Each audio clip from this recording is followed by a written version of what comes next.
Hey everyone, this is Sean Moran, and today I'm going to be talking to you a little bit about Roth IRA conversions. And I've definitely been learning a lot since I joined Bull Run Financial, and wanted to share this concept. Actually, a lot of it's coming from this book, The Power of Zero. Definitely a book I recommend. About halfway through it, but watched some of the videos and got some other information on it. I have a pretty good understanding, especially being a tax guy. So the power of zero means the power of getting to zero taxation in retirement with your retirement funds. A lot more to dig into there. So would love to hear your thoughts and what you'd want to hear from that perspective. Again, I'd be interested in sharing what you guys are looking for, and that's what will make this channel great.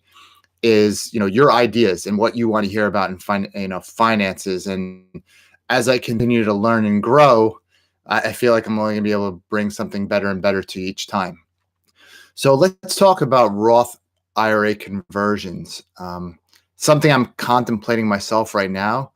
And so the difference between a Roth IRA and a traditional IRA is essentially when it's taxed.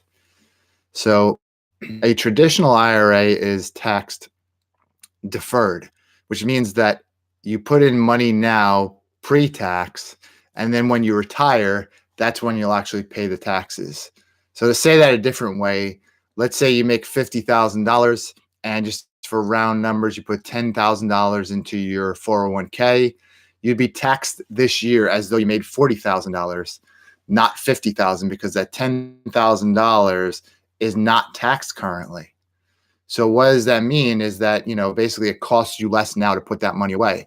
So that could be a good thing, right? Everybody likes a tax saving now. And if you go back to some of my older episodes, I did an episode on why I think the Roth IRA is a little bit of a gamble. So you might want to look at that as well. But considering the Roth and what it offers, the difference is it's taxed currently. So basically, in my first example, if you made 50 grand, you'd pay tax on the full $50,000, and then you'd take your 10 grand, whatever's left, and put that into your Roth IRA. Now, the difference with going back to the traditional IRA is you get the tax deduction today. So you put 10 grand in today from your 50, you only pay tax on 40, but that 10 grand grows over time, right? So over the course of your career, over the course of your lifetime, while you're saving for retirement, that money's growing. And so that $10,000 30 years from now might be $60,000, just to make up a number.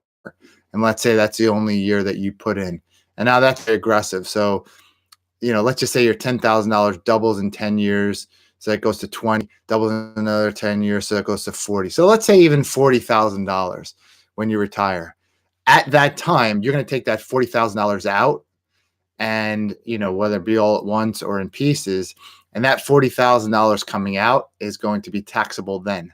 So you'd pay tax on the full 40,000, even though you only got a tax deduction before on the 10, because you've already gotten that tax break before.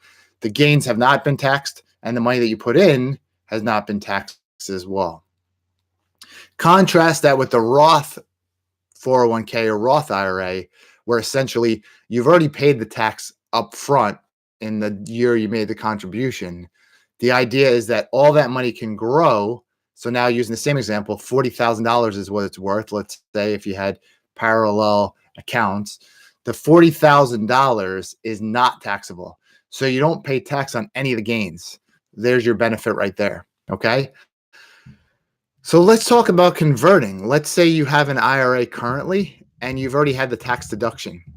Well, what everybody pretty much knows is there was a tax reduction or a tax going back to 2018. So real quick, I'm going to take a look at some of the charts and give you an example of where that might be. And, you can look up tax tables for, married individuals, single, so on and so on, from 2017 and look at 2018. So I'm just going to look at married filing joint tax bracket for 2017. And essentially, if you made between $75,000 and $150,000, $153,100, you paid $10,452.50 plus 25% of the amount over 75,009.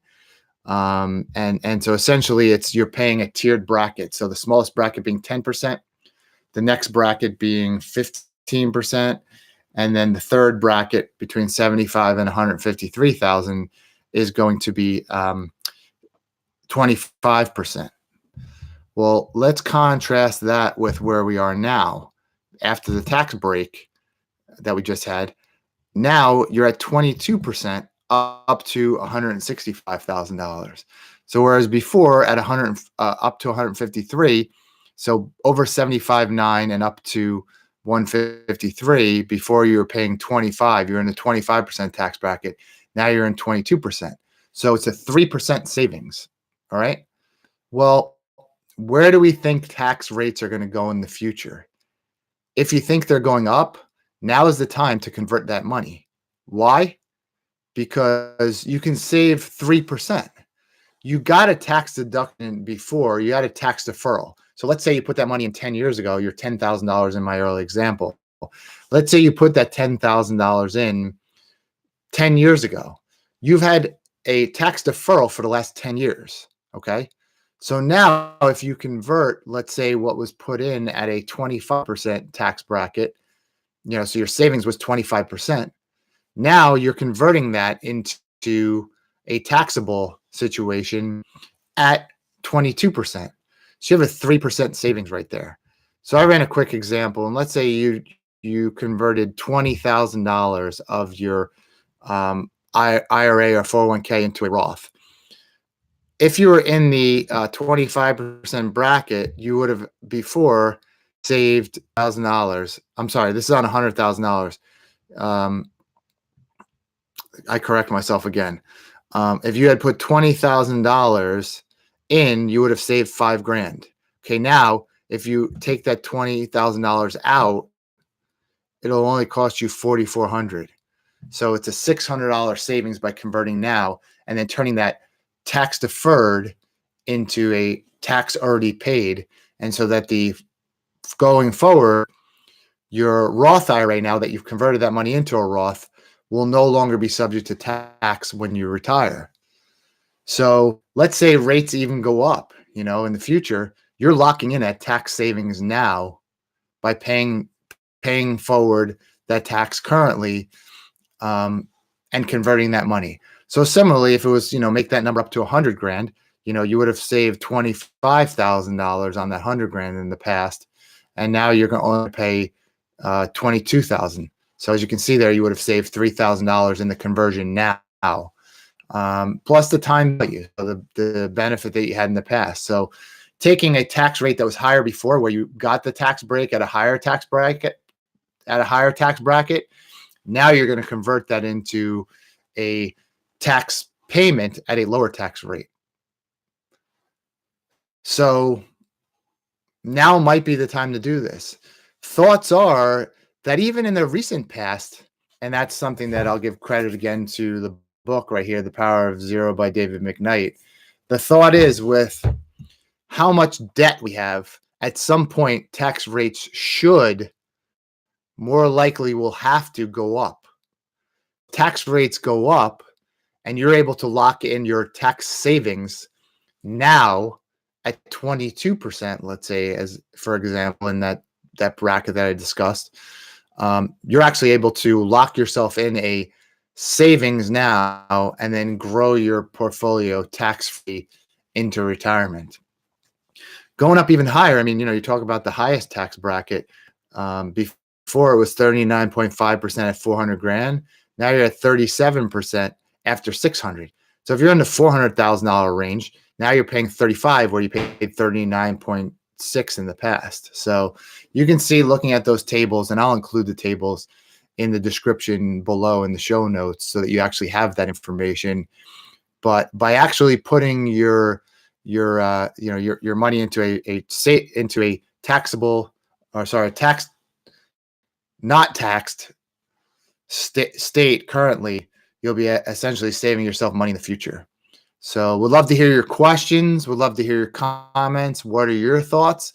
Definitely give me those. and I hope that was helpful. If it is, definitely subscribe to this. Uh, on this podcast, it's basically based on my book, Saving Your Future, which came out in 2013. I'll have a link to that book in the description below as well. And, we talk about everything from a rainy day fund to, buying a house, buying a car, how to properly structure your finances so you have a successful retirement. And again, that's in my book, Saving Your Future, a step-by-step guide to wealth development. Thank you very much for checking this out. If you learned something, give a thumbs up. If you agree, let me know. If you disagree, let me know why. So thanks so much for watching. We will see you in the next episode.